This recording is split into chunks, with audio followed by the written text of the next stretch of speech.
How's it going, everyone? Today's topic is Chamber of Starlight, Master Lost Sector. We're dealing with champions of Overload and Unstoppable with threat of Solar. We're doing this as a Void Warlock. Wondering where the Lost Sector is located? Check your map out here. Go to the landing zone, make your way all the way over. You're going to fall down this crevasse here, land on this platform. Don't land down there, that's a bad place. Come over here to put it down normal. If you never ran on normal, come down this hole, run it through normal, come back up to the flag, run on Legend and Master. Legend has less champions, Master has more champions. I would ignore the recommended power level. If you can handle champions, you'll be able to handle everything else. You'll just take it a little bit slower, probably. Our build here with our Void Warlock is going to be Cataclysm. You can optionally run Vortex if you like. Also, I like Cataclysm because it tracks and kind of makes it easy for you. You throw it, you don't have to worry about it. Vortex, you have to kind of wonder, make sure everything's consistently staying in there and taking damage. It's good for bosses and such. Healing Rift to keep you alive. Pocket Singularity is the only melee option. It's not really the best. It makes them volatile, but it doesn't actually make them vulnerable to anti-barrier. It would be nice if it did. That way it's something that was just guaranteed for Warlocks, just make the target volatile to and be able to get use it on a barrier champion, or use it to destroy a barrier. That'd be kind of cool or something, but you know, it is what it is.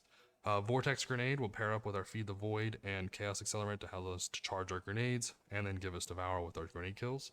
Our grenades are going to give us 15% damage increase when undermining, give us Volatile Rouse where we kill targets, last longer with Remnants, and then Obscurity allows us to go invisible whenever we use finishers so we can survive better. Our exotic here is Contraverse Hold. You get 25% damage resist while you're holding the charge, and then when it hits a target, it returns a bunch of grenade energy. It'll pulse twice if you have Remnant on as one of your mods. That's why I recommend it. Double grenade kickstart here with firepower, and will allow you to do a lot of grenades all day long. Our weapons are Riptide. Riptide can take care of Unstoppable and Overload as long as it has Choke Clip. Your Wavesplitter here for a Trace Rifle will do overloads for us and do a lot of damage. I definitely recommend this if you're running Void. And then I'll use Machine Gun here. We'll do a lot of our damage. Everything will be volatile, so we'll be able to just actually wreck all the shields as there are Void shields to deal with. That's our Hunter Resilience for survivability, Hunter Discipline for more grenades, and then whatever else you can get thrown into recovery as you want your class ability up all the time. Ashes to Assets or Dynamo is a recommendation for your helm with your Siphon that all the weapons you're using. My Machine Gun will do most of my ad clear, so Void Siphon will be awesome. Grenade Kickstarter we talked about before. We'll keep all the grenade spamming. Your resistances here will be depending on what is your threat. So if you're having issues with the overloads, switch to double resist. If you're having issues with the boss, do solar. Or some of the knights in the run, do solar. But if you're having issues with the overloads, which I usually have the most amount of issues with, no matter from what class I'm running or subclass or whatever, put Void Resist on because they tend to hurt a lot. And then everything else down here is kind of standard. If you like more armor charges, run Elemental Charge and Powerful Attraction. Everything else here is just for ability cooldown.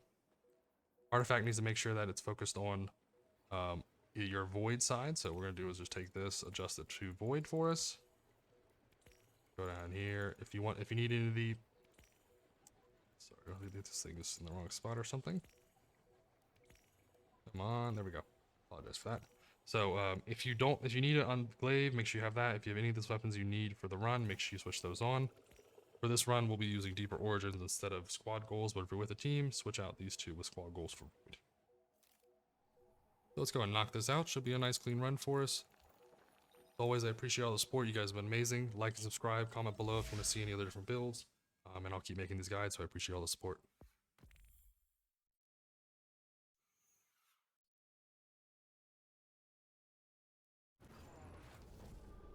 Alright, here we go. So what we want to do is we want to stun this Unstoppable.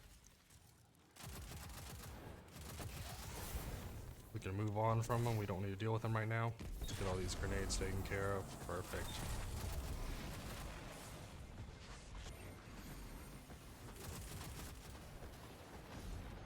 Come on, little mobs, where you at? Boom, boom, boom, boom, boom, boom. Exactly where I wanted you, dude. Sweet.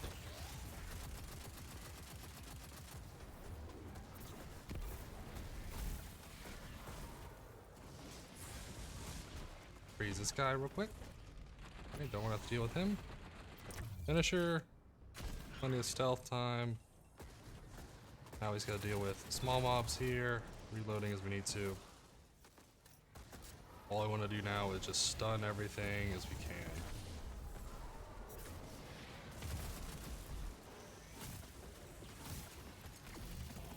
freeze everything, don't let it heal.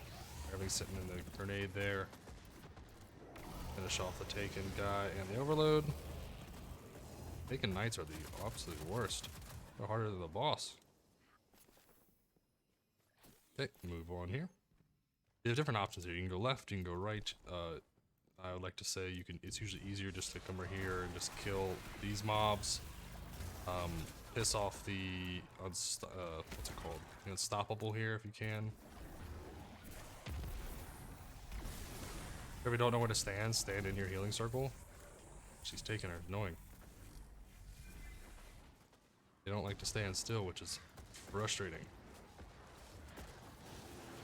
So let's just do this.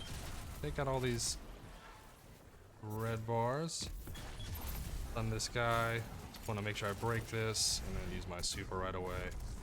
Make sure I take out, get my super used as fast as possible. We don't want to deal with it later. Take out all the hobgoblins. They're going to be a mess later to deal with, so if you just take them out early. Some new ones will spawn, but they won't be that bad. Now we have the middle ones. So the middle ones, this guy can be frustrating. I would say if you can land a nice grenade on him, he'll just kind of die for the most part.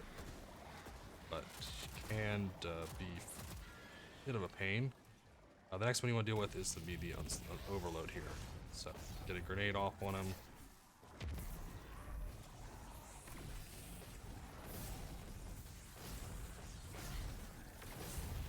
Keep moving ahead. Don't want to get stuck with any of this stuff. Freeze him so he doesn't do any damage to me. No. The reason for the void resist here, because this guy absolutely hurts.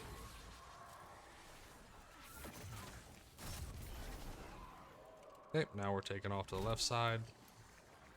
You can kill all these red bars if you like. They don't really do much to you. Just focus them if you want to. If not, it's whatever. Doesn't matter. They'll drop some orbs for you, so you can use your grenades and such for the boss. But for the most part, you should be able to just melt the boss from whatever angle you can find. Want to keep moving though. You don't want to put yourself in a bad situation, getting caught by some of these bullets. Okay, now I'll use my class ability to get my grenade back. Come on, Unstoppable. Oh, that didn't work.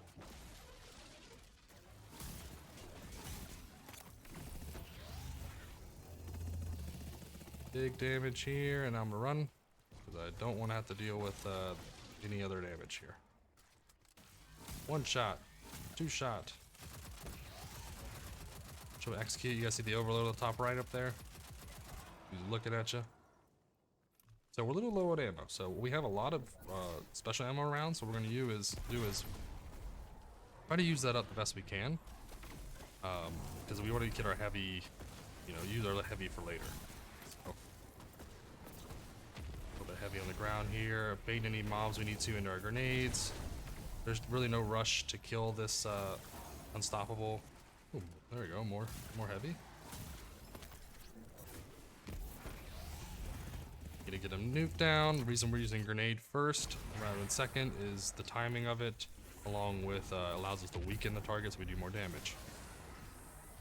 Now we have plenty of ammo. Everything's basically restored. We can go and finish off the boss.